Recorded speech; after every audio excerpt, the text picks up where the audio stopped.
The capybara's calm shape hides a brutal burden, its body crowded with parasites from head to limb. Around the ears and neck, the softest folds have become a feeding ground for swelling parasites. In the hidden folds of the neck, the infestation grows thick enough to feel almost unbearable. Even the broad back is not spared, its fur broken by clusters that cling and feed.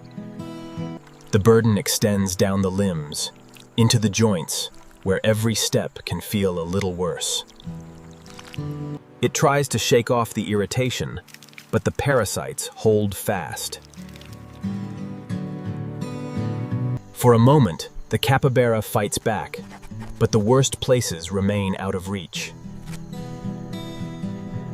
It rubs against whatever it can find, seeking relief that never fully comes. The discomfort is quiet, but constant, pressing on every pause and every breath. At the ear base, where the skin is soft and hidden, the parasites gather in their heaviest clusters. Across the flanks, the burden spreads wide enough to cover almost every comfortable resting place. So the capybara waits, carrying its burden in silence, unaware that help is close. A second cleaner joins the first, drawn toward the richest clusters around the neck and shoulders.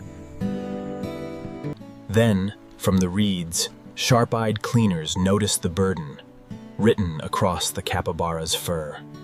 The first cleaner approaches with caution, measuring the giant rodent before making contact. The moment of trust begins when the first bird lands, and the capybara does not resist. Now the inspection narrows, from the whole burden to a single parasite chosen for removal. The first peck is careful, but it marks the beginning of something the capybara could never do alone. Stillness becomes a kind of cooperation, giving the birds the time they need to work. Soon, the first pair is joined by others, turning caution into purposeful work. At the neck, where the infestation ran deepest, the birds begin to clear the first real space. The birds know where the burden is worst, and they move there without hesitation. Now the work becomes visible, a swollen tick shifting under the pull of a hooked beak. Now the real work begins, as a small team of cleaners spreads across the capybara's burdened body.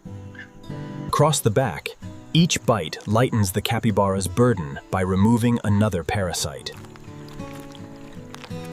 Around the ear, precision matters. The cleaner works with careful focus. The thickest clusters become the first targets, stripped away one by one. For the bird, the burden becomes food, a reward for its meticulous work.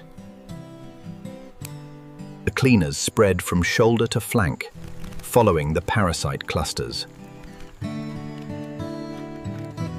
Some parasites resist harder than others, but even the biggest are eventually removed. Already, the capybara's body begins to soften as the constant irritation is lifted. Even the face, too delicate for rough rubbing, is now being gently cleaned. Together, the birds turn a single meal into a coordinated effort across the whole body. The change becomes visible, not all at once, but patch by patch across the capybara's fur. What looks like tenderness is also hunger, and the partnership works because both needs are real. As one region clears, the cleaners shift their focus to the next remaining burden. For a brief time, the riverbank becomes a place of quiet cooperation, shaped by hunger and relief. Only the densest pockets remain, and the birds turn to them with renewed focus. A parasite finally breaks free, and the capybara's burden becomes just a little lighter. Where there was restlessness, there is now a hint of calm, earned one parasite at a time. The difference can now be seen from a distance, the body looking lighter than it did before. Relief reaches the face first, softening the look of an animal that no longer seems trapped by discomfort. The stubborn clusters are the last to go, but even these are beginning to disappear. Where the shoulder was once crowded, only scattered remnants now remain. The last easy meals are taken with the same efficiency that marked the beginning. The body softens now, no longer driven by the same constant irritation. Beneath the bird's work, the capybara's coat begins to look like its own again. Even the riverbank seems calmer now, as if the tension has drained away with the parasites. The work is nearly done, reduced now to careful checks for the last hidden stragglers. What remains is not suffering, but the quiet after it, held in the stillness of a calmer body. With the burden eased, the capybara finally moves, as if its body belongs to it again. The cleaners fall away one by one, their task complete, and their reward already taken. What remains is the same animal, yet clearly changed by the small lives that helped it. The proof is written in the fur itself, where crowded clusters once pressed against the skin. For the bird, the exchange ends simply, with a full crop and a safe perch.